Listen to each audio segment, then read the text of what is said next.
Before we dive in, a quick but important note. This video is for educational and entertainment purposes only.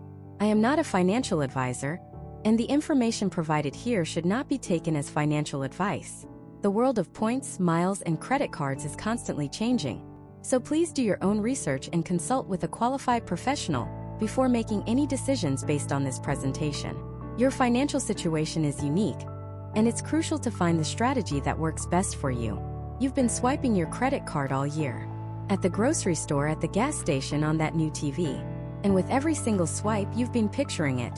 That free vacation, that trip to Miami, maybe San Diego, or even a weekend in Vegas. You've been collecting the points, dreaming of the payoff. Finally, the day comes. You log into your rewards portal, heart pounding with excitement, ready to cash in on your loyalty. You type in your dream destination, you hit search, and your heart sinks. You don't have enough points for a flight to Miami. You don't even have enough for a flight to Chicago.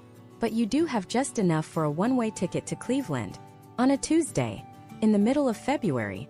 If you have ever felt that soul-crushing disappointment, that feeling of being completely ripped off by the very system that promised you freedom, then you are in exactly the right place.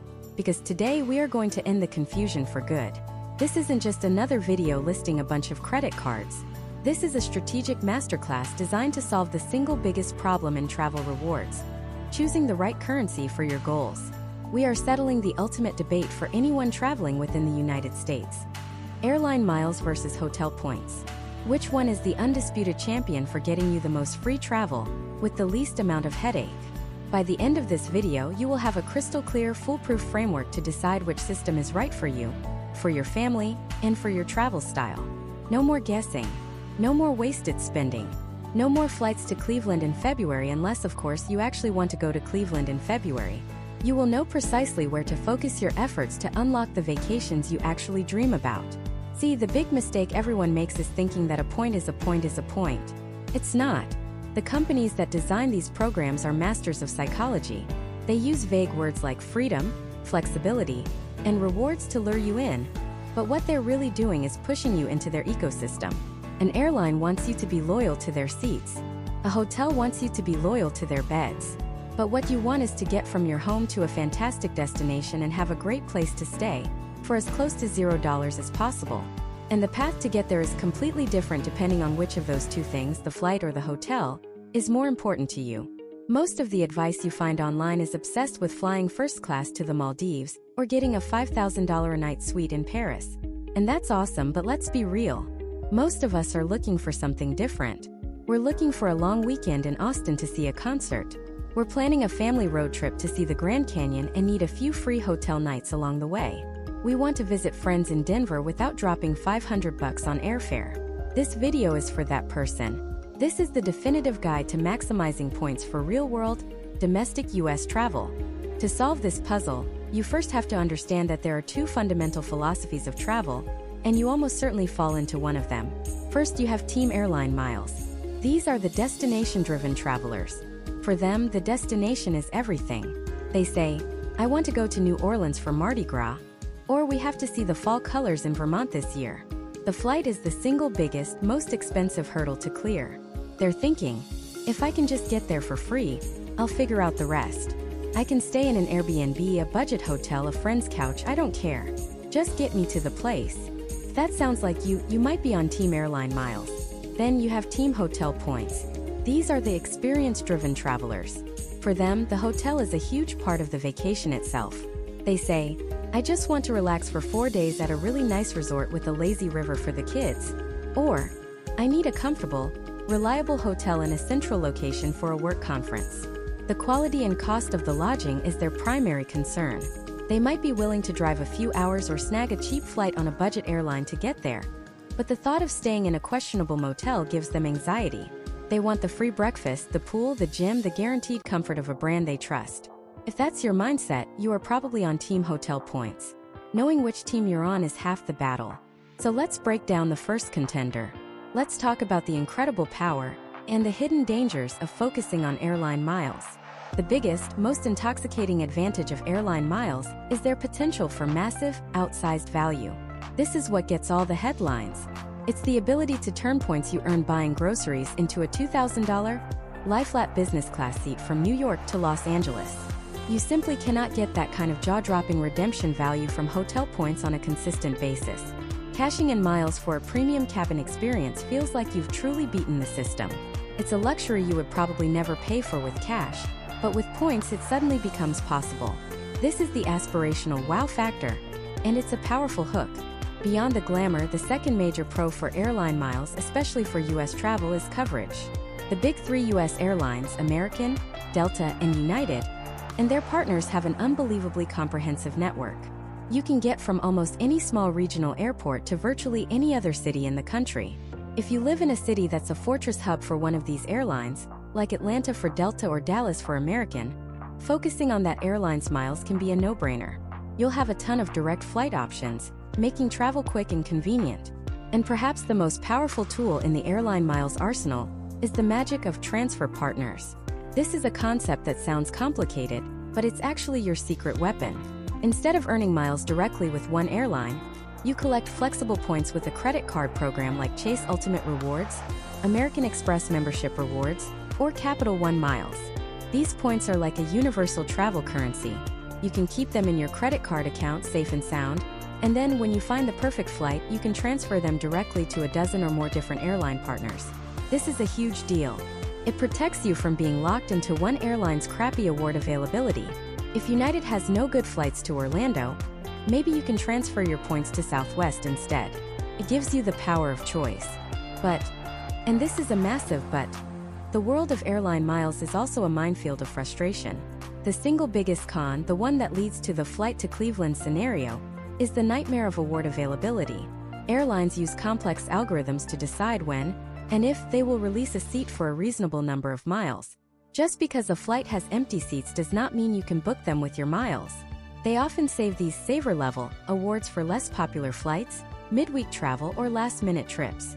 Trying to find 4 tickets for a family to fly to Disney World during spring break? Good luck. It can feel like a full-time job, constantly searching and researching, hoping a seat opens up.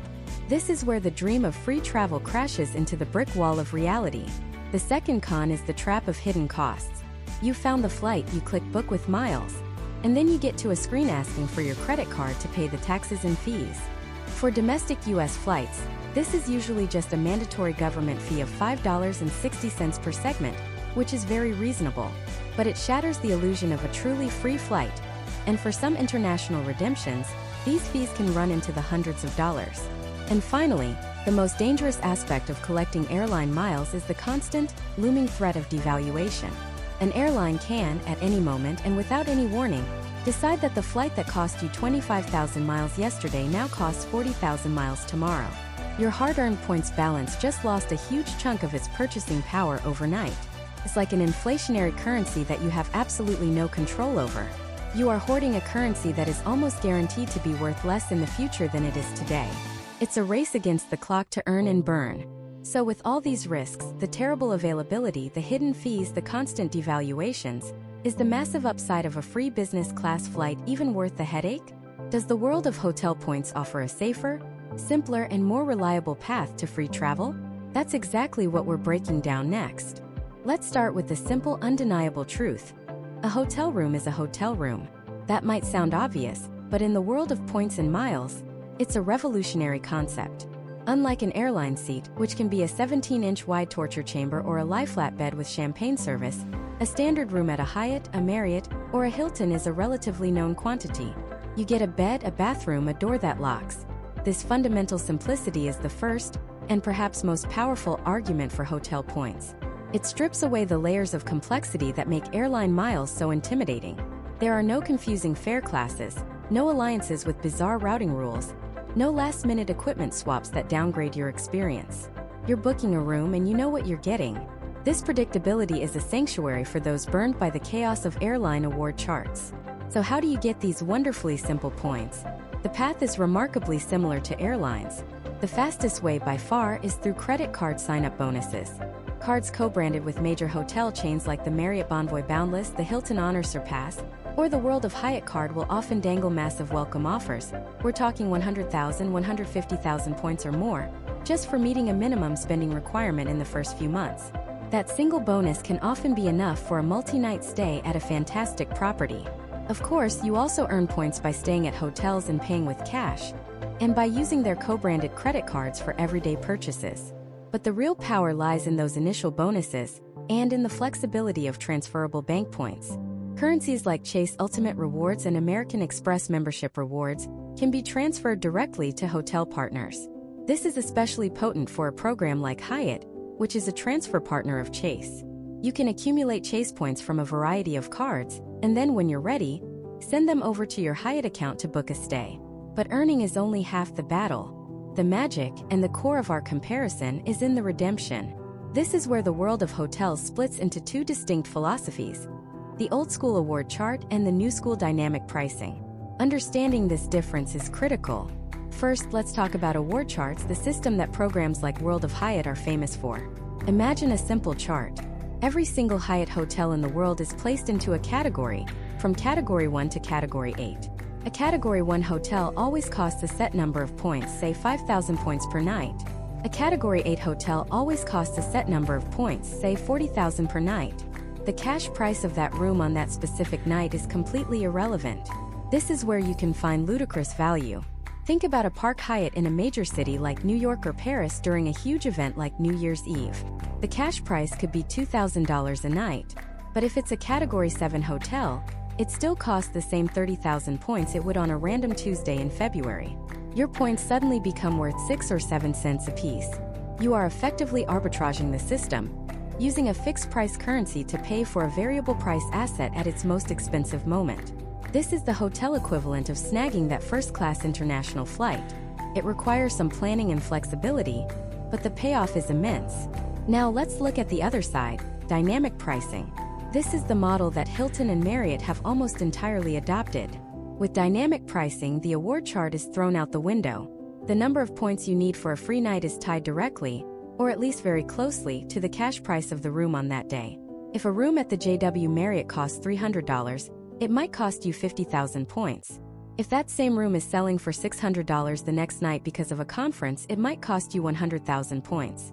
The value you get per point is relatively constant, usually hovering around half a cent to maybe 0.8 of a cent. At first glance, this sounds terrible, right? It eliminates those opportunities for outsized value. But here's the thing. It aligns perfectly with the promise of being simpler, safer, and more reliable. With dynamic pricing, if a standard room is available for cash, it's almost always available for points. The agonizing search for saver-level award space that plagues airline mile collectors, it largely disappears. You don't have to hunt for a needle in a haystack. You just find the hotel you want on the date you want, and the website tells you the price and points. It's predictable. It's easy. And while you may not get 7 cents per point, you're also protected from getting terrible value. It's a system designed for the masses, not for the hardcore optimizer. And this safer system comes with a secret weapon, a feature so powerful it can single-handedly make the case for hotel points over airline miles for many domestic U.S. trips. It's the 5th night free benefit offered by programs like Marriott and Hilton. The rule is simple. When you book a 4-night stay using points, you get the 5th night completely free. This isn't a gimmick. It's a straight-up 20% discount on your points redemption for any stay of 5 nights. Think about that. A 5-night family vacation to Orlando, a week-long trip to explore the national parks in Utah, a 5-day city break in Chicago.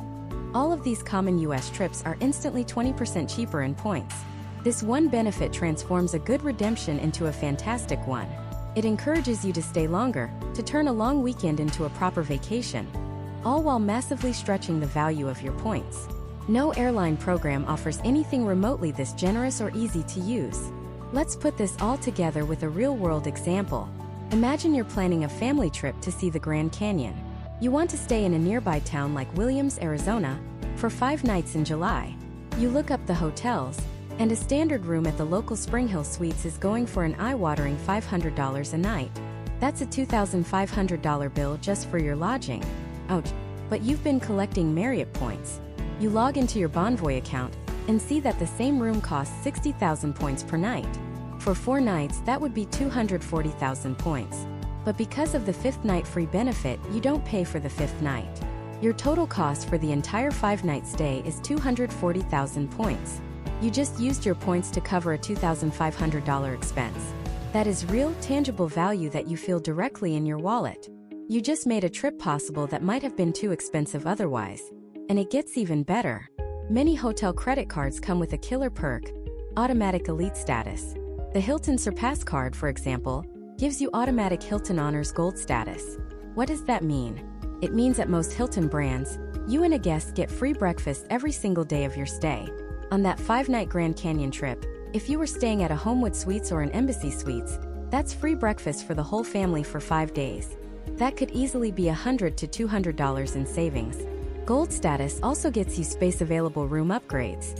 You might book a standard room and find yourself in a room with a better view or a little more space. You also get perks like late checkout. These benefits don't just save you money. They fundamentally improve the quality of your trip. They make it more comfortable, more convenient, and more memorable. This is the core argument for hotel points. It's not about the adrenaline rush of booking a once-in-a-lifetime flight. It's about practicality. It's about enabling travel, making it more affordable and more enjoyable. It's about the sheer ease of finding and booking a room, the massive quantifiable value of perks like the 5th night free, and the trip-enhancing benefits of automatic elite status. For the average American family planning their summer road trip, their visit to a national park, or their beach vacation, a stash of hotel points often provides a clearer, more direct, and less frustrating path to a free vacation than a pile of airline miles. It's a reliable workhorse, not a flashy unicorn. But is it really that simple? Is dynamic pricing always a fair deal? Or is it just a way for hotels to charge you more? Are there hidden traps, like hotels playing games with award availability by calling all their rooms premium, so you can't book them with standard points? And what happens when the value you get for your points is just terrible, barely worth more than simple cash back? That's where the dark side of hotel loyalty programs comes into play. And it's what we need to expose next. The first thing you have to understand is that the game is rigged. Hotel loyalty programs, especially the big ones, are not designed for your benefit. They are designed for the hotel's benefit. And their greatest weapon, the one that causes the most frustration, is the moving goalpost. They call it dynamic pricing. I call it a dream killer.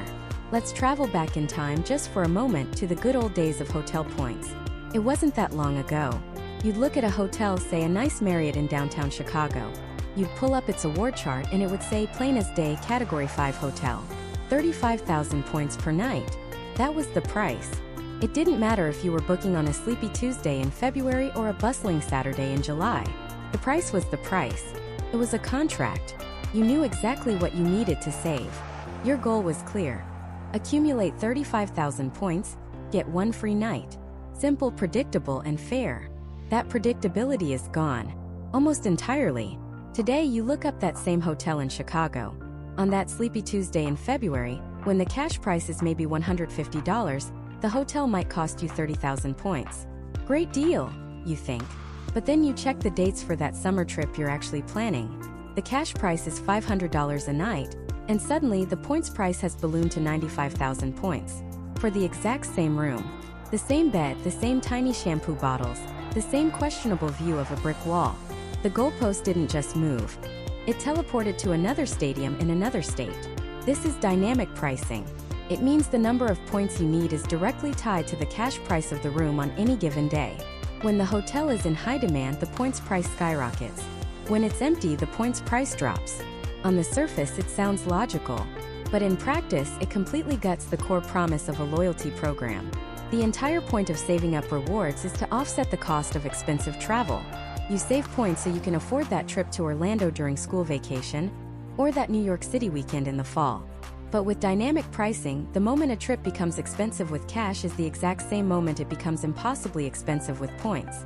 The system is designed to prevent you from getting exceptional value, locking you into a redemption rate that's often just, okay.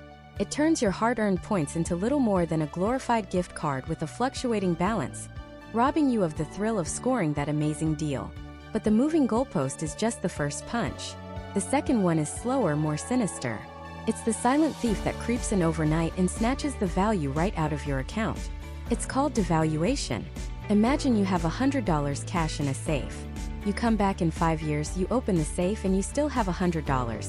Now, that money might buy less than it used to because of inflation, but the number on the bill is the same. With points, this isn't true. You could have 100,000 hotel points in your account. You go to bed, and while you're sleeping, the hotel chain's executives have a meeting. They decide their points are too generous. So with a few keystrokes and a press release full of corporate jargon like program enhancements and offering more flexibility, they change the system. That hotel that cost 35,000 points yesterday, now its minimum price is 45,000 points. Your 100,000 points, which were worth almost 3 nights of vacation, are now suddenly worth just over 2. You lost a third of your value overnight without spending a single point. You did nothing wrong. You just held on to your points for too long. This isn't a hypothetical. It happens constantly. Marriott's transition to a fully dynamic system was a masterclass in this. For years, they had a predictable chart. Then they introduced peak and off-peak pricing, which was the first step. And then, in 2022, they threw the chart out the window entirely.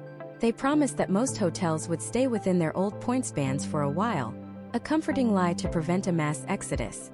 But slowly, and then all at once, the prices crept up.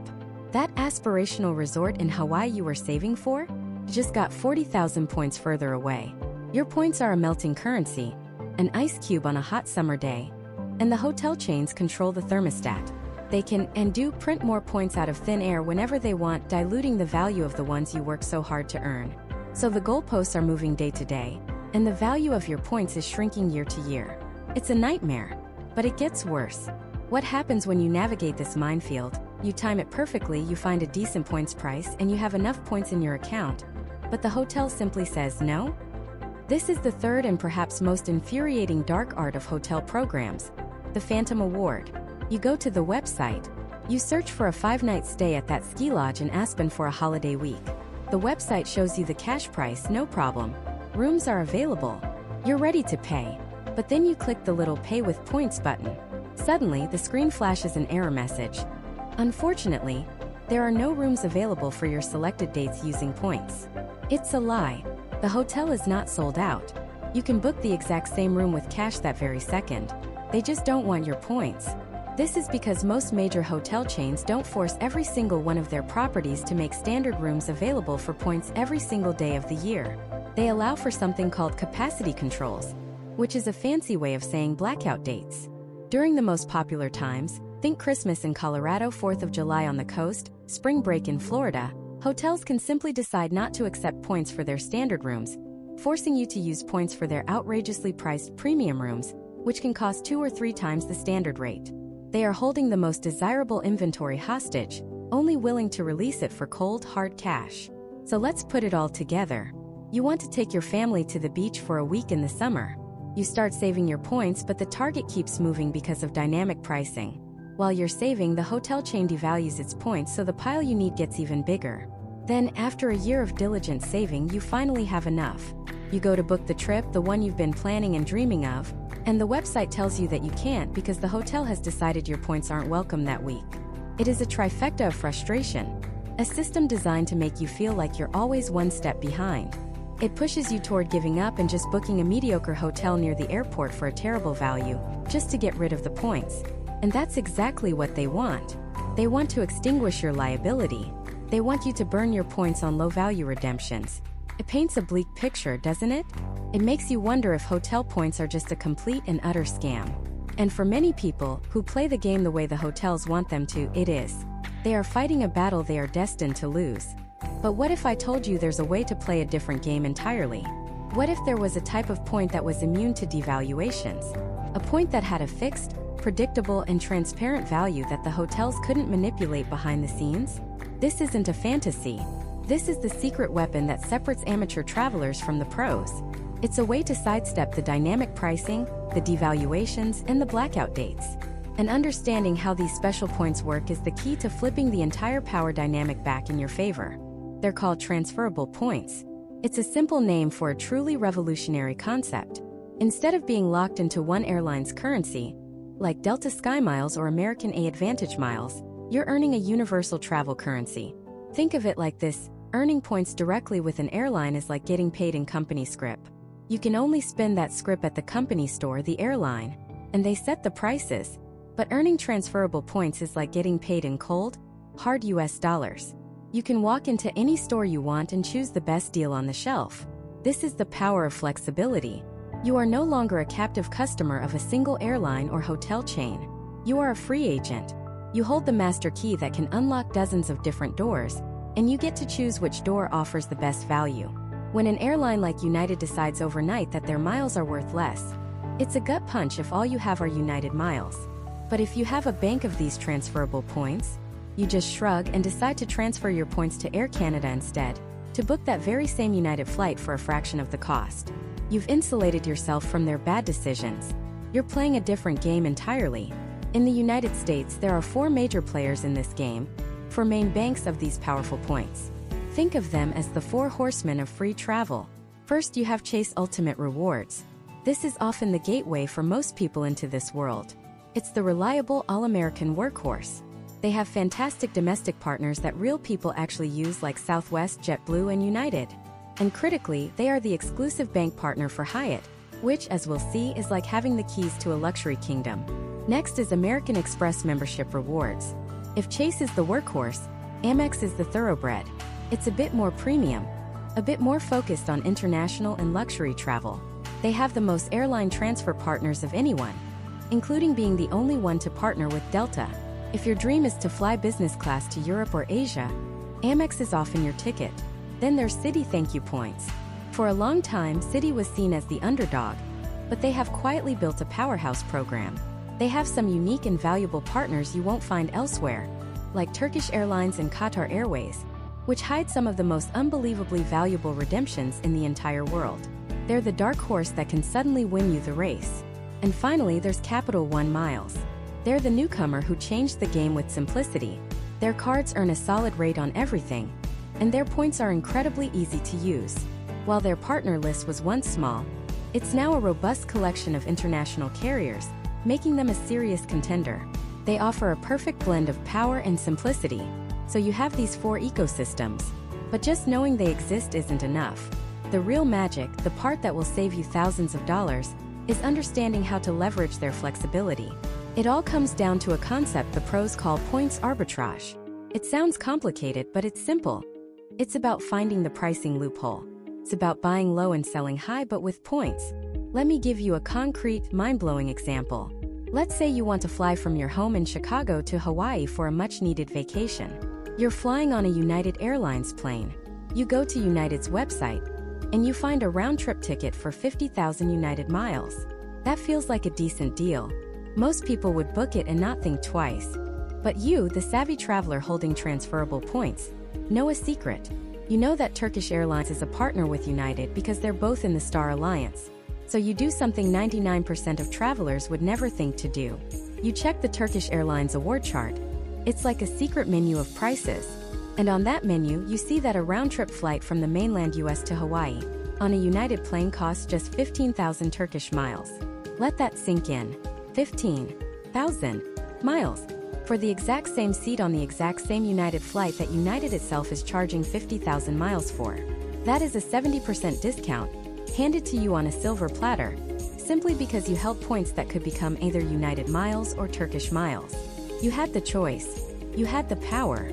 You transferred your Chase, Citi, or Capital One points to Turkish Airlines and booked a trip to Hawaii for less than the cost of a boring flight to Florida. This is not a glitch. This is the system. This is how you win the game. This flexibility also acts as your personal insurance policy against devaluations. Let's say you've saved up 100,000 American AAdvantage miles for a big trip. One morning you wake up, and American has decided those miles are now worth 30% less. Your trip just got 30% more expensive, and there is absolutely nothing you can do about it. Your wealth was tied to one company. But if you have 100,000 Amex membership rewards points and American devalues, barely affects you. You can still transfer to British Airways to book that same American flight, or to Cathay Pacific, or to dozens of other airlines. Your points retain their value because their value isn't tied to one company's whims. It's tied to the entire network. Now, let's bring hotels into the equation because this is where the value can become even more absurd. Most of these bank points transfer to hotel programs, and while many of those transfers are just okay, there is one that stands out as arguably the single best use of points in the entire travel world: transferring Chase Ultimate Rewards points to World of Hyatt. Hyatt has a fraction of the hotels that Marriott or Hilton do, but the ones they have are often incredible. And more importantly, their award chart is based on reason and logic, not on a random number generator. This creates value that is almost hard to believe. Picture this: you want to take a special trip to New York City. You look up the Park Hyatt, a legendary 5-star hotel where rooms routinely sell for over $1,500 a night. A single night. If you tried to book that with, say, Marriott Bonvoy points, you'd be looking at a number so high it would make your head spin. Hundreds of thousands of points for a weekend. Feels completely unattainable. But because Hyatt is a transfer partner of Chase, you can log into your Chase account, and with a few clicks, move 45,000 points to your Hyatt account. And with those 45,000 points, you can book that exact same $1,500 room. You are getting over 3 cents per point in value. You're turning the points you earn buying groceries, getting gas, and paying your cell phone bill into a world-class luxury experience that would cost thousands of dollars out of pocket. That's not just getting a good deal. That's using knowledge to fundamentally break the system in your favor. This is the core difference. Airline and hotel points lock you in. They make you a subject in their kingdom, forced to play by their rules. Transferable points make you the king. You survey the entire landscape of dozens of airlines and hotels, and you deploy your assets where they will have the greatest impact. You are immune to their devaluations. You have access to their secret menus. You can book their flights through the back door for a fraction of the cost. So you have these 4 power players: Chase, Amex, Citi, and Capital One. 4 master keys to the world of travel. Each one unlocks a slightly different set of doors, a different collection of airlines, a different path to hotels like Hyatt. The question is no longer if you should be in one of these ecosystems. The question is, which one should you pledge your allegiance to? Because choosing the right one for you, that depends entirely on where you live, how you spend your money, and most importantly, where in the world you want to go.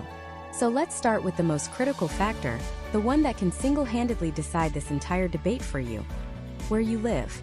This isn't about state taxes or property values. It's about what airline executives see when they look at a map of the United States. They don't see cities, they see fortresses. And if you happen to live in or near one of those fortresses, you hold a massive, almost unfair advantage in the Airline Miles game. I'm talking about airline hubs.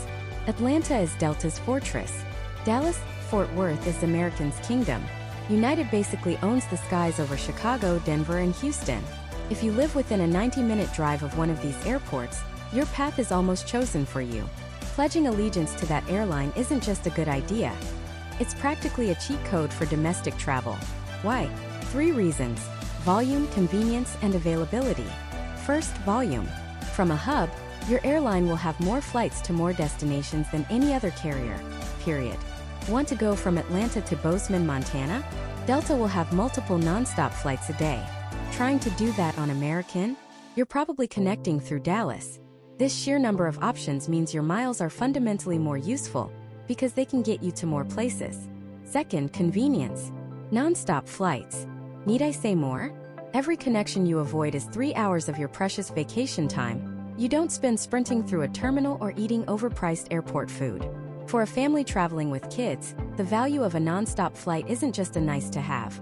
It's the difference between a smooth start to a vacation and a complete meltdown before you even leave the ground. When you live in a hub, you can use your miles for these premium, non-stop routes that travelers from other cities can only dream of. And third, and this is the big one, award availability. Airlines are always more generous about releasing award seats. Those are the seats you can book with miles, on flights originating from their own hubs. They have a vested interest in keeping their most loyal home-based customers happy. So, while someone in, say, St. Louis might be searching for weeks to find a single award seat to Orlando on American Airlines, you living in Dallas will likely see a dozen different options on any given day. Your miles are just easier to spend. So, if you're in Charlotte, you should be laser-focused on the American Airlines A-Advantage program. If you're in Minneapolis, it's Delta SkyMiles all the way. This is the Fortress Hub strategy. You lean in. You get the airline's co-branded credit card. You fly them exclusively, even if it costs a few extra bucks. You build status. You become part of their ecosystem, and in return they make it incredibly easy for you to use your miles for domestic trips. In this scenario, for US travel, airline miles will almost always beat hotel points in terms of raw power and convenience. But what if you're not in a fortress? What if you live in a place like Nashville or Austin or Kansas City? These are great cities, but no single airline truly dominates them. You might have a lot of Southwest flights, a handful of American flights, and a growing Delta presence. This is where the Fortress Hub strategy completely falls apart. If you pledge allegiance to American Airlines while living in Nashville, you're choosing a life of inconvenient connections through Dallas or Charlotte. You're limiting your options for no good reason. You, my friend, are a free agent. And for the free agent traveler, the entire game changes.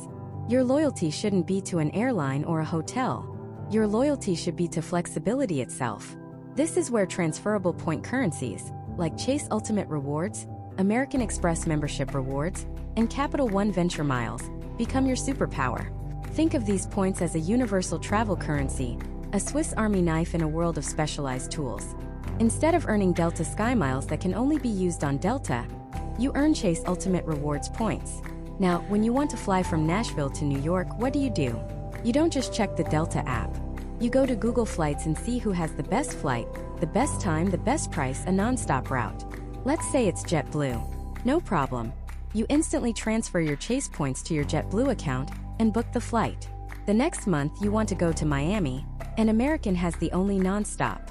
You can't transfer Chase points directly to American, but you're smart. You know you can transfer them to British Airways, and then use British Airways program to book that exact American Airlines flight, often for fewer points than American would have charged you in the first place. This is the beautiful arbitrage that transferable points allow. You are not beholden to any single airline's terrible award availability or frustrating dynamic pricing. You are a free agent, picking and choosing the best deal from all available options. For a traveler not living in a hub, this flexibility is everything. It means you can actually use your points when and where you want to go, without being forced into a 6 a.m. flight with 2 layovers. Now let's apply this same logic to hotels. The hub concept for hotels isn't about a single city, but about your travel style. Are you the type of person who primarily takes trips to major US cities like New York, Chicago, or San Francisco? Or are you a road warrior, exploring national parks in Utah and scenic byways in Vermont? If you're a big city traveler, then a program like World of Hyatt can be incredible. Hyatt has a fantastic presence in major urban centers, and their points offer outsized value. You can get stunning hotels in prime locations for a reasonable number of points. Committing to the Hyatt ecosystem could be a brilliant move. But what happens when you decide to take a road trip through the Dakotas? Suddenly, your Hyatt points are worthless. You might drive 500 miles without seeing a single Hyatt property. Meanwhile, a program like Marriott Bonvoy or Hilton Honors has a massive, sprawling footprint. You can find a Courtyard by Marriott or a Hampton by Hilton in almost any town in America that has a stoplight.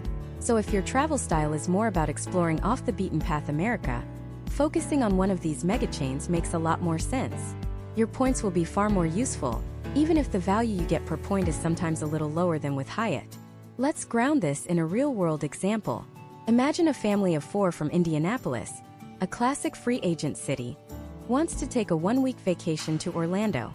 Let's look at the Airline Miles first approach. They've been diligently collecting American AAdvantage miles. They go to book their flights.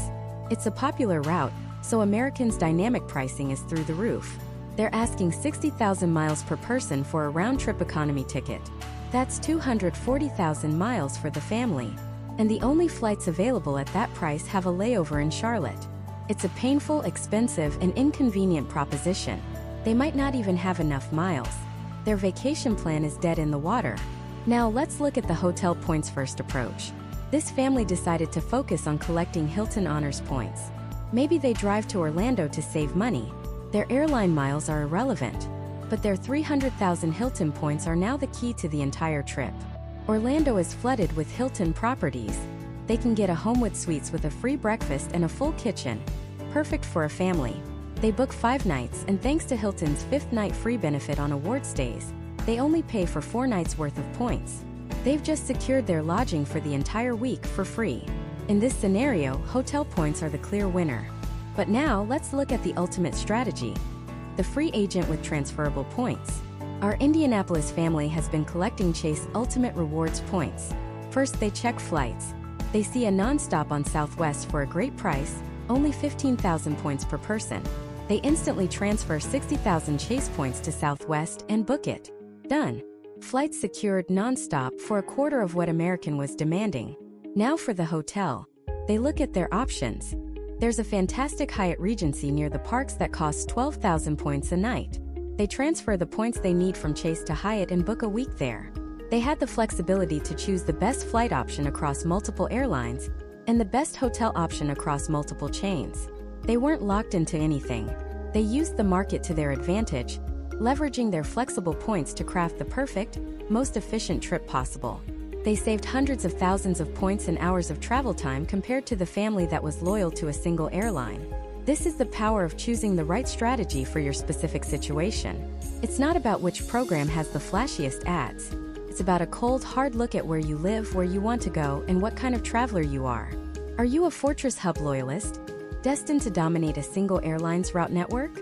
Or are you a nimble free agent, using the power of transferable points to dance between partners and always find the best deal?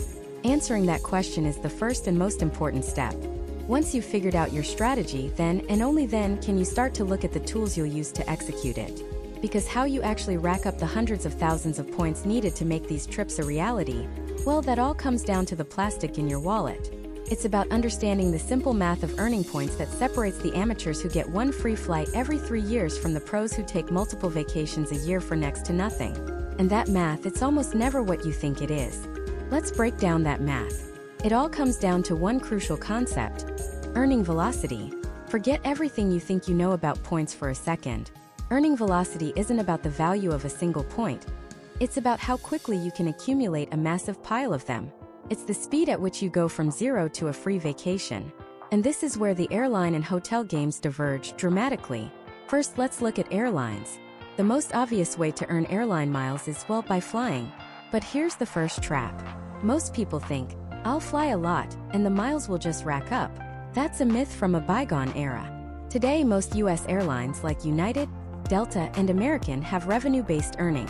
This means you earn miles based on how much you spend on the ticket, not how far you fly. Let's say you're a general member with no elite status. You buy a $500 round-trip ticket from Chicago to Los Angeles. On a program like United Mileage Plus, you'd earn 5 miles per dollar. So your $500 flight gets you 2,500 miles. 2,500. A one-way domestic flight can easily cost 15,000 miles.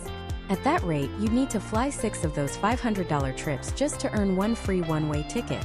That's $3,000 in spending for maybe a $200 flight. The math is abysmal. This is why the person who only earns miles by flying is perpetually stuck, wondering why they can never afford a free trip. They're playing the game on the highest difficulty setting. The pros, however, know that flying is one of the worst ways to earn airline miles. The real engine, the hyperdrive of airline mile accumulation, is credit cards. Specifically, co-branded airline credit cards and transferable bank points. The single biggest injection of miles you will ever get is the sign-up bonus. Think of the United Explorer card or the Delta SkyMiles Gold card. They regularly offer bonuses like, spend $3,000 in the first 3 months and earn 60,000 bonus miles. Let that sink in. 60,000 miles from one bonus. That's 24 times more miles than you got from that $500 flight. It's enough for 2, 3, sometimes even 4 round-trip domestic flights, depending on where and when you're going. You can literally earn a full family vacation's worth of flights before you even step on a plane. This isn't a small trick. This is the entire foundation of the strategy. But it doesn't stop there. These cards then supercharge your everyday spending. That same United card might give you 2 miles per dollar on dining and hotels. So that $100 anniversary dinner isn't just a nice meal. It's 200 miles in your account. Your weekly groceries, your gas, your Netflix subscription. Every dollar can be earning you more than the standard 1-to-1 rate. And then there's a secret weapon the pros use called shopping portals. Every major airline has one. Before you buy something online from Nike or Apple or Home Depot, you first click through your airline shopping portal. The store then pays the airline a commission, and the airline kicks back a piece of that to you in the form of bonus miles. You could earn an extra 3, 5, even 10 miles per dollar on top of the miles you're already earning from your credit card. This is called stacking. You're double dipping. This is how you turn a $200 pair of sneakers into a 1,000-mile bonus, accelerating you toward that free flight to Miami. So for airlines, the earning velocity is slow and painful if you only fly. But if you leverage credit card sign-up bonuses and category multipliers, it's incredibly fast. You can generate a vacation's worth of miles in just 90 days. Now let's pivot and look at the earning velocity of hotel points. On the surface, it looks completely different. First, earning from stays. Just like airlines, you earn points for staying at a hotel. Let's take Marriott Bonvoy. A general member earns 10 points per dollar spent at most of their properties. So a 2-night stay that costs you $400 would net you 4,000 Marriott points. Instantly, your brain sees that number 4,000 and compares it to the 2,500 miles from the flight and thinks, wow, hotel points are easier to earn. The numbers are bigger, they feel more substantial. And just like with airlines, the real power comes from their co-branded credit cards. This is where the numbers get truly insane. A sign-up bonus for a hotel card isn't 60,000 points.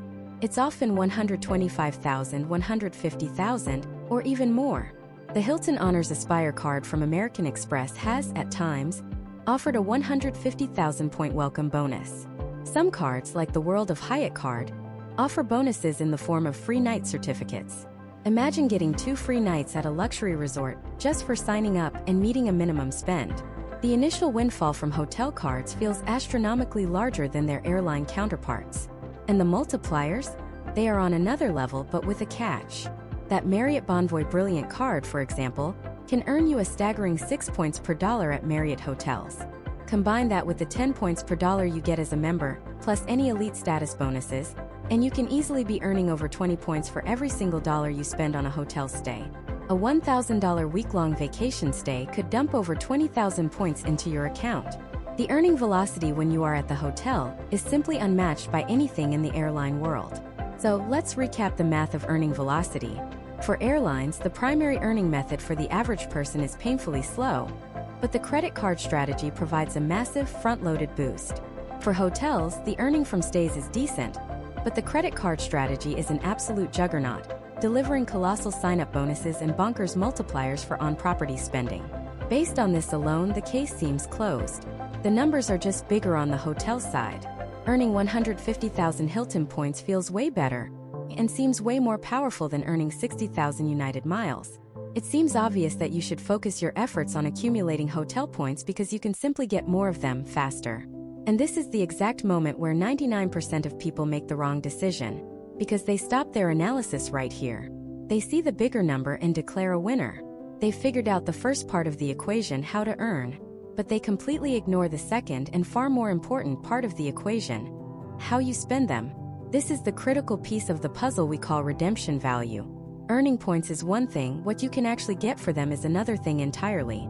We've just cracked the code on how to acquire these massive piles of points and miles at lightning speed. But what is a pile of 150,000 hotel points actually worth when it comes time to book that free room? How does it stack up against that seemingly smaller pile of 60,000 airline miles? The answer is where the entire game gets flipped on its head, because a point is not a point, and that colossal, impressive-looking pile of 150,000 hotel points might just be worth a fraction of what you think. The real value, the true power, is hidden in the burn rate, not the earn rate. And understanding that difference is what will ultimately determine whether your next US trip is a weekend at a roadside inn or a week-long luxury escape completely free. So let's talk about the burn rate. It's a simple concept with profound consequences. The burn rate is the cash value you get for each point or mile when you redeem it. We measure this in a unit called cents per point, or CPP. Forget everything else for a moment. This is the only number that truly matters. Calculating it is surprisingly easy.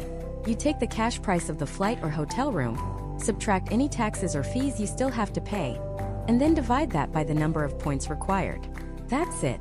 That simple formula is the lens through which you must view every single point you earn. It's the difference between getting a free coffee and a free first-class ticket to Hawaii. Let's make this real. Imagine you're looking at a flight from Chicago to Miami. The cash price on American Airlines is $150. Pretty cheap. You check the price in miles and they want 15,000 AAdvantage miles for the exact same seat. So we do the math. $150 divided by 15,000 miles. That gives you a value of 1 cent per point. That's your burn rate. 1 CPP. Now, is that good or bad? Well, it's fine. It's the baseline. It's like getting your money back. You essentially bought a $150 flight with points you probably earned by spending $15,000. It's not a win, but it's not a loss. It's just a transaction. But now let's change the scenario. It's 3 days before a major holiday weekend. That same flight from Chicago to Miami is now selling for $600. The airlines are gouging everyone for last-minute travel. But you look at the award price, and because of how their system works, it's still available for, let's say, 25,000 miles. Now let's run the numbers. $600 divided by 25,000 miles. Suddenly, your burn rate is 2.4 cents per point. You've more than doubled the value of your miles. You just turned 25,000 miles into a $600 ticket. This isn't just a transaction anymore. This is a victory. This is you beating the system. Now for the unicorn. Let's talk about American's flagship first class from New York's JFK to Los Angeles. It's one of the best domestic products in the sky. A true lie-flat bed, multi-course meals, exclusive lounge access.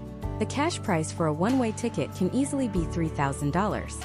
But if you find the right award availability, you might be able to book it for just 50,000 miles. Let's do that math. $3,000 divided by 50,000 miles. That is a staggering 6 cents per point. 6 CPP. You just took miles that someone else used for a $150 economy flight and redeemed them for a $3,000 luxury experience. Same miles, wildly different outcomes. This is the power of the burn rate. The exact same logic applies to hotels, but the numbers and opportunities shift. Let's say you have a stash of Marriott Bonvoy points. You see a courtyard by the airport in Des Moines for $100 a night. Or you can use 20,000 points. $100 divided by 20,000 points gives you a value of half a cent per point. 0.5 CPP. That is a terrible redemption. You're getting less value than the most basic cashback cards. You'd be better off paying cash and saving your points for something that matters. Now let's look at a different scenario. You want to go to New York City for New Year's Eve. Every hotel is price gouging. The St. Regis, a pinnacle of luxury, is charging $2,000 a night. It's an insane price. But you check the points price and it's 100,000 Marriott points. That might sound like a lot of points, but let's run the calculation. $2,000 divided by 100,000 points. That's a burn rate of 2 cents per point. For a Marriott point, which is generally valued lower than an airline mile, that is an absolutely phenomenal redemption. You are unlocking an experience that is normally reserved for the ultra-wealthy. All because you understood when to burn your points. You waited for the moment of maximum leverage. This massive variation in value happens because of a fundamental conflict in the travel world. The war between dynamic pricing and fixed award charts. Understanding this is like being let in on the industry's biggest secret. Most U.S. airlines today, along with hotel chains like Marriott and Hilton, use what's called dynamic pricing. This is a fancy way of saying the points price is tied to the cash price. If the cash price of a flight goes up, the number of miles you need also goes up. This system is designed by the airlines to protect themselves. It makes it very difficult to get outsized value. They essentially put a ceiling on how much your points can be worth, usually pegging them somewhere between 1 and 1.5 cents each. It's predictable, it's easy, but it's rarely spectacular.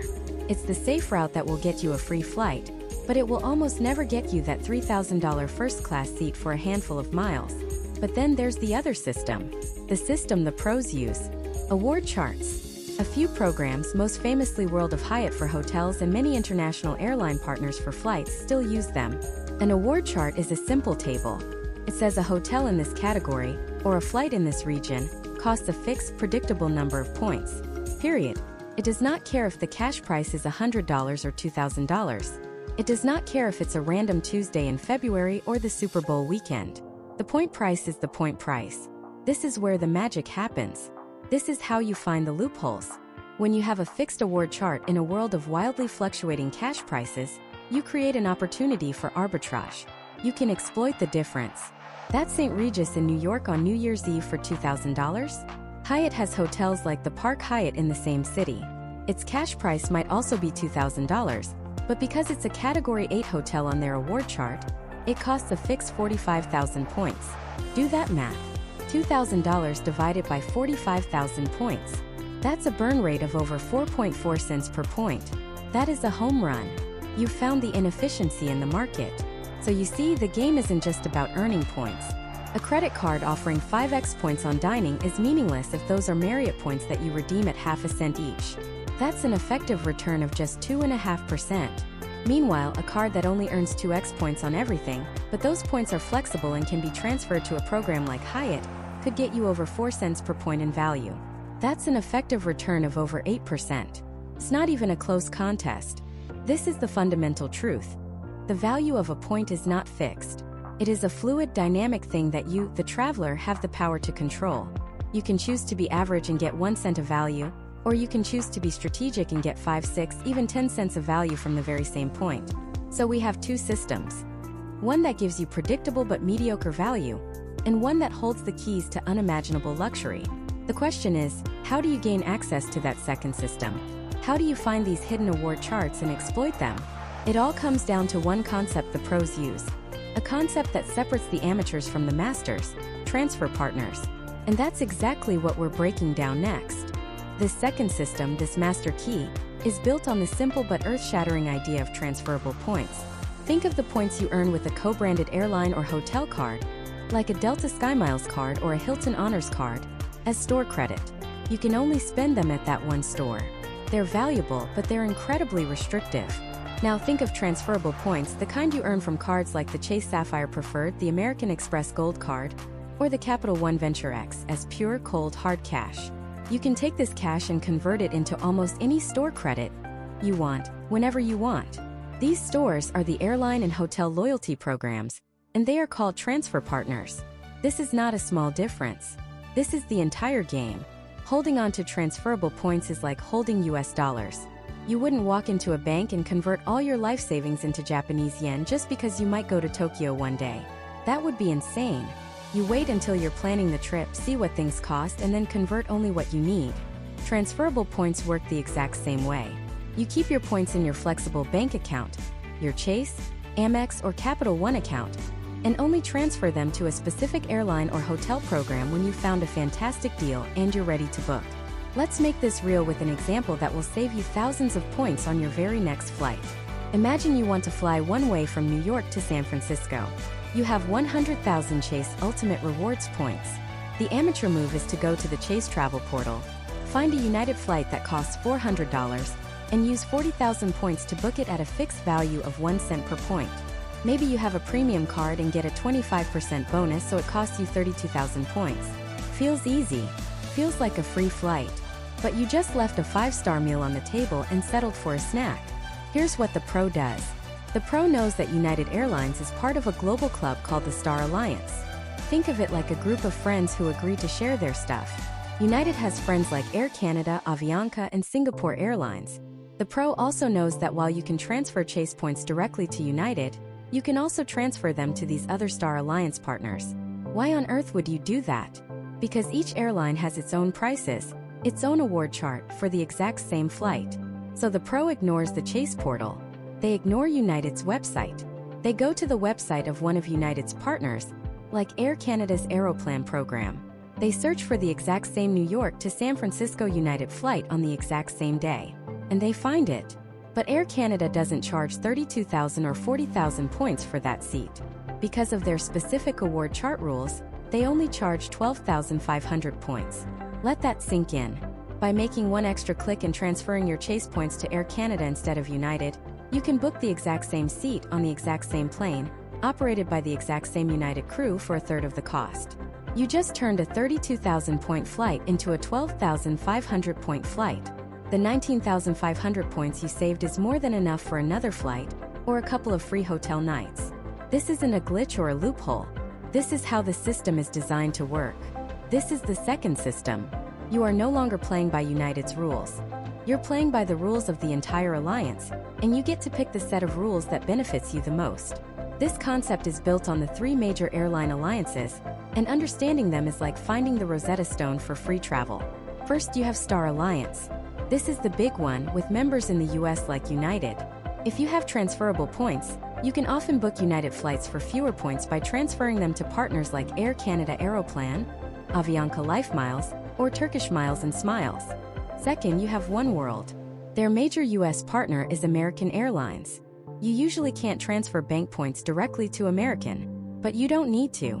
You can transfer your points to oneworld partners like British Airways or Iberia, and use their points to book seats on American Airlines flights, often for a fraction of what American would charge.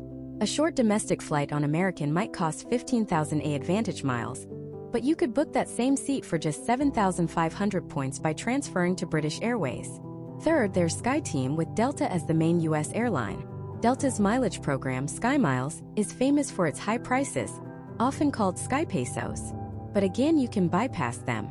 You can transfer your points to SkyTeam partners like Air France/KLM's Flying Blue program or Virgin Atlantic's Flying Club, and book the very same Delta flight for significantly fewer points. This is the power of transfer partners. You are no longer captive to one airline's pricing. You have a dozen different ways to book the same flight, and you can choose the one that saves you the most. Now, what about hotels? The hotel world is simpler, but the principle is the same, and the value can be even more explosive. There's one transfer partner that stands head and shoulders above the rest: World of Hyatt. Chase Ultimate Rewards points transfer 1-to-1 to Hyatt. And as we discussed, Hyatt still uses a predictable award chart. This combination is the single most powerful tool for luxury hotel stays in the US. Let's say you want to stay at the incredible Andes Fifth Avenue in New York City during a peak season.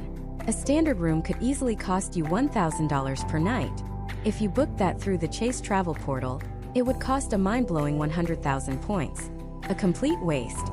But if you look at the World of Hyatt award chart, that same room might only cost 30,000 Hyatt points per night. So you simply transfer 30,000 of your Chase points over to your Hyatt account. You just booked a $1,000 hotel room for 30,000 points. You got over 3.3 cents per point in value. That's more than triple the value you would have gotten through the travel portal. You're staying in a 5-star hotel for the point equivalent of a budget airport motel. This is why experts obsess over transferable points. They offer freedom. The freedom from being locked into a single program. The freedom from devaluations. If United suddenly jacks up its prices, you can just pivot and transfer your points to Air Canada instead. The freedom to choose. You are no longer just collecting United Miles or Hilton points. You are the manager of a powerful, flexible currency. You can survey the entire landscape of travel and decide on your terms where the best value is. You can exploit the sweet spots in over 20 different airline and hotel programs, all from a single pool of points. It's the difference between having a key to one house and having the master key to the entire neighborhood. So now you understand the what and the why. You know the secret system exists, and you know it's powered by transferable points and partner alliances. But this opens up a new critical question. How do you actually do this? How do you know which partner has the best deal? Do you really have to spend hours searching a dozen different airline websites every time you want to book a flight? The answer is a definitive no. The pros use specific, powerful tools to do this work in minutes, not hours. They have a method for instantly spotting these deals across all the alliances. You now understand the game. In the next part, we're going to give you the cheat codes. These aren't just websites. They are digital skeleton keys that unlock the entire award travel system. Think of them in 3 levels, from the free tools everyone should know, to the paid subscriptions the pros can't live without. Let's start with level 1. The free foundation. The biggest mistake beginners make is going to, say, the Chase travel portal, typing in their destination, and accepting whatever it spits out. That's playing their game. We're playing our own. The first free cheat code is knowing which airline's website is the best search engine for its entire alliance. You see, not all airline websites are created equal.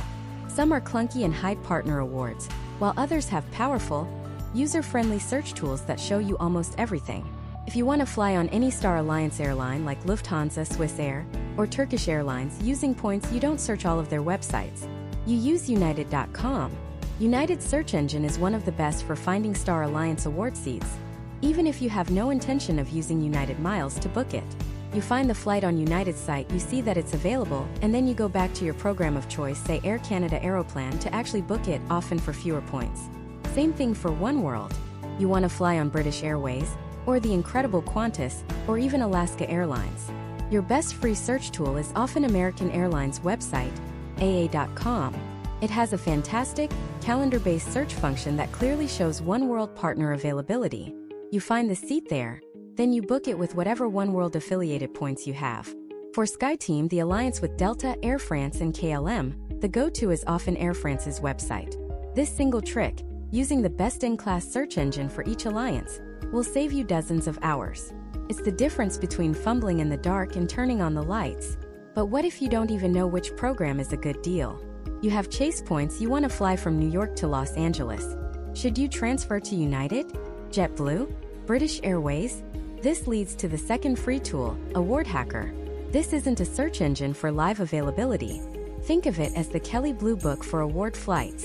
You plug in your origin and destination, and it instantly shows you a chart of all the different airline programs that can get you there, and crucially, the minimum number of miles each one should cost. Tells you what a good deal looks like. It's your baseline. You'll see that a flight might cost 50,000 miles on one program, but only 25,000 on another. Now you have your target. You know which program to focus your search on. So with free tools alone, you can identify the best programs for your route, and then use the best airline websites to search for seats. You are already miles ahead of 99% of travelers. But the pros, the people who seem to magically find 5 first-class seats to Hawaii over Christmas, they don't stop there. They move to level 2, the power players. These are subscription-based services, and frankly, for the price of a couple of airport coffees a month, they give you superpowers. The first and most essential tool in this category is Point.me. This is the tool that makes the entire complex web of transfer partners feel simple. It's the Google Flights for points and miles. Here's how it works. You go to the site, and instead of just entering your route and dates, you also tell it which points you have. You check a box for Amex, one for Chase, one for Capital One. Then you hit search. In about a minute, it does what would have taken you 4 hours to do manually. It searches over 30 different loyalty programs simultaneously. It finds every available seat. And it doesn't just show you the results, it ranks them. It'll say, hey, the best deal is to transfer 12,500 of your Chase points to British Airways Avios to book this American Airlines flight at 7 p.m. It shows you the cash price of that same ticket so you know the value you're getting. And this is the magic, it gives you step-by-step instructions with screenshots on how to complete the transfer and book the flight. It removes all the guesswork and all the friction. This tool, or one of its competitors like Points, is the single biggest time saver in the entire game. It turns a research project into a simple search. But what if your dates are flexible? What if you don't care if you go to Miami in February or March? You just want to find that impossible to get business class seat. This brings us to the next level cheat code, a tool called Seats.Aero. This tool works differently. It's not for searching specific dates. Instead, it constantly scrapes the airlines for all available award seats for up to a year in advance and puts them in a massive searchable database. So you can ask it a different kind of question. You can ask, show me every single business class seat from anywhere in the US to anywhere in Europe on Star Alliance for the next 365 days. And it will instantly show you a list. A flight from Chicago to Zurich on this day. One from Newark to Lisbon on that day. It's how you find the unfindable. It's for the traveler who is destination-driven but date-flexible. You can even set alerts. Email me the second of first-class seat on American's flagship A321T from JFK to LAX becomes available. And when a seat opens up, you get an email and book it. This is no longer just searching, this is hunting. And Seats.Aero is your high-powered scope. Now let's talk hotels. The good news is hotels are much simpler. There are fewer alliances and transfer partners. But the pros still use tools to get an edge. The foundational tool here is called Award Mapper. You type in a city, say Nashville, and it shows you a map with the location of every single points bookable hotel from all the major programs: Marriott, Hilton, Hyatt, IHG. You can filter by brand or by the points cost per night. It gives you a complete lay of the land in seconds, so you can see if that downtown Marriott is a better location than the Hyatt over by the stadium, without having to open 10 different browser tabs.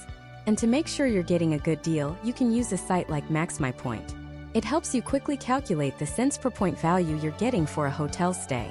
It pulls the cash price and the points price and does the math for you, showing you if you're getting a fantastic value of 2 cents per point at that Park Hyatt, or a terrible value of 0.4 cents per point at that Airport Holiday Inn.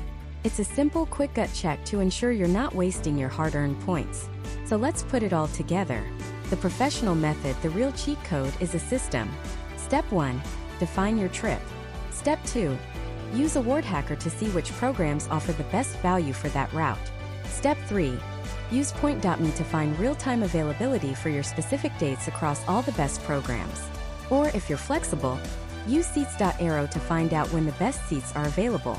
Step 4. Once your flights are locked in, use Award Mapper to survey all your hotel options. Step 5. Use MaxMyPoint to confirm you're getting great value before you book your stay. This is the system. It transforms you from a passive consumer into an active, empowered traveler. It takes the overwhelming complexity of points and miles and boils it down to a clear, repeatable process. You now have the map and the high-tech compass. But even with the best tools, you can still get lost if you don't know the 4 cardinal rules of booking. Breaking just one of them can turn a dream trip into a nightmare of lost points and canceled plans. We'll cover those final critical rules in the last part. Rule number 1. Never, ever transfer your points until you have confirmed the award availability. I'm going to say that again because it is the single most destructive mistake you can make in this entire game. Do not transfer your points speculatively. Here's why. That transfer from your Chase Ultimate Rewards, your Amex membership rewards, your Capital One miles, it's a one-way street. There are no refunds. There's no oops button. Once those points leave your flexible bank account and land in an airline or hotel program, they are stuck there forever, subject to that program's rules, expiration policies, and devaluations. Imagine this scenario. You're on the United Airlines website and you see it. A perfect, round-trip flight from Newark to San Francisco for 25,000 miles. It's a miracle. You're so excited you quickly log into your Chase account, you type in 25,000, you select United Mileage Plus, and you hit Confirm. The points vanish from Chase and a few minutes later, they appear in your United account. You go back to the United website, your heart pounding, you search for the flight again, and it's gone. That award seat, the only one on that flight, was snatched up by someone else in the 5 minutes it took you to transfer. Now what? Now you have 25,000 points stranded in a United account. Maybe you can use them for another trip, maybe not. But your flexibility, it's gone. You've traded the world's most valuable currency, options, for a pile of miles you can't even use for your intended trip. The correct way to do this is to find the award availability first. Then, in a separate browser tab, log into your credit card portal. Go all the way through the transfer process until you are on the final confirmation screen. Go back to the airline tab, confirm the seat is still there, and then click the transfer button and immediately book the flight. You treat it like a surgical strike, not a casual deposit. Cardinal rule number 2. Always, and I mean always, check the cash price. Just because you can use points for something doesn't mean you should. We get so obsessed with the idea of free travel that we forget to ask the most basic question. Is this a good deal? The entire purpose of collecting points is to get outsized value, to redeem them for experiences that would be too expensive to pay for with cash. If you're not doing that, you're basically just using a complicated, restrictive gift card. Let's run the numbers. You find a Hyatt hotel room for 15,000 points per night. Great. But before you book, you do a quick search for the cash price of that same room on the same night. It's $150. If you divide the cash price by the number of points, you can calculate your redemption value. In this case, $150 divided by 15,000 points is 1 cent per point. That's fine. It's not terrible, but it's the absolute baseline. Now, what if you found a different Hyatt, maybe a Park Hyatt in a major city, that costs 30,000 points a night, but the cash price is $600? Now you're getting 2 cents per point. That's twice the value. You are effectively doubling the power of your points.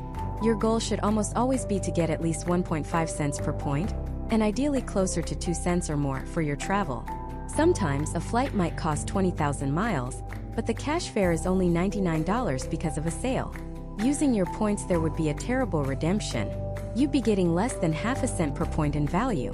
In that case, you pay the cash, save your points for a truly expensive flight, and you even earn miles on the flight you paid for. Don't be seduced by free. Be obsessed with value. This brings us to our third cardinal rule, a strategic one that trips up so many people. Book your flights first, then your hotels. There are exceptions, but for 90% of your US trips, this is the law. Think of your trip like building a house. The flights are the foundation and the frame. They are the most rigid, most expensive, and most difficult part to get right. The hotel is the drywall and the paint. There are usually way more options and they're more flexible. Award seat availability on airplanes is notoriously scarce. An airline might only release 2 or 3 saver-level award seats on a given flight. Once they're gone, they're gone. Hotels, on the other hand, have hundreds of rooms. Even if the standard rooms for points are booked, there are often other hotels nearby, or different room types available. If you book your non-refundable hotel first, you've locked yourself into specific dates in a specific city. Now you're forced to find flights that match those exact dates. You've lost all your leverage. You might have to book a flight at a terrible time, or with a horrible connection, or worse, pay an astronomical number of points because the cheap award seats are already gone. But if you lock in your flights first, you have your anchor. You know you'll be in Denver from Thursday to Sunday. Now you can leisurely search for the best hotel deal within that window. The only major exception to this rule is if you're traveling for a massive citywide event, like the Super Bowl or a huge convention. In those rare cases, hotels can actually sell out before flights do, and you might want to secure your lodging first. But for your standard trip to Chicago, Austin, or San Diego, flights first. Always. And that leads us to the final, and perhaps most comforting rule of all. Understand and use the 24-hour rule and cancellation policies. This is your safety net. This is what allows you to book with confidence. In the United States, the Department of Transportation has a rule that is incredibly consumer-friendly. It mandates that airlines must allow you to cancel a booking without penalty within 24 hours of making it, as long as you booked at least 7 days before the flight's departure. This applies whether you paid with cash or with miles. This 24-hour window is your golden ticket. It allows you to lock in a hard-to-find award flight the second you see it, without worrying that you made a mistake. Once you book it, the clock starts. You now have 24 hours to double-check everything. Confirm your partner's time off. Check hotel availability. Make sure the dates are perfect. If you find any issue, you can cancel, get all your miles and taxes refunded, and it's like it never happened. Beyond that 24-hour window, you need to know the specific change and cancellation policies for the ticket you booked. Most major U.S. airlines have eliminated change fees for main cabin and higher award tickets, which is a game changer. You might not get your miles back for free if you cancel late, but you can often change your flight to a different date for just the difference in miles. For hotels, the policies are even better. Chains like Hilton, Marriott, and Hyatt often let you cancel an award booking for a full points refund up to 48 or 72 hours before check-in. This gives you incredible flexibility. You can book a backup hotel, or book a room far in advance while you wait for your plans to solidify. Knowing these policies turns you from a nervous traveler into a strategic planner. You're not just booking a trip, you're managing your risk and maximizing your options. So let's bring it all home. After all this airline miles or hotel points, you already know the answer. It was never about which one is better. It was always about which one is better for you for this trip. The real winner isn't a type of point, it's a type of traveler. The winner is the flexible traveler, the one who diversifies with transferable points. The winner is the strategic traveler, the one who hunts for value and checks the cash price. The winner is the informed traveler, the one who follows the 4 cardinal rules. Confirm before you transfer, calculate your value, book flights first, and know your cancellation policies. This isn't about hoarding points. Points are a currency, and a currency is meant to be spent. But it's about spending them wisely. It's about transforming the work you do every day, the money you spend on groceries and gas, into a sunset over the Grand Canyon, a walk through Central Park in the fall, or the taste of real barbecue in Austin. That is the entire point. Now the journey doesn't stop here. This is a skill, and like any skill, it gets stronger with practice. So I have a question for you, and I want you to answer it in the comments below. What is the one trip right now that you are dreaming of taking with points and miles? Is it a ski trip to Colorado? A beach escape to Florida? A family visit to see your grandparents? Don't just watch this and walk away. Commit to a goal. Write it down. Because seeing what everyone else is planning is the best way for this entire community to discover what's possible. Thank you for coming on this journey. Stop thinking of it as collecting points. Start thinking of it as designing your freedom. You've earned it. Now go book it.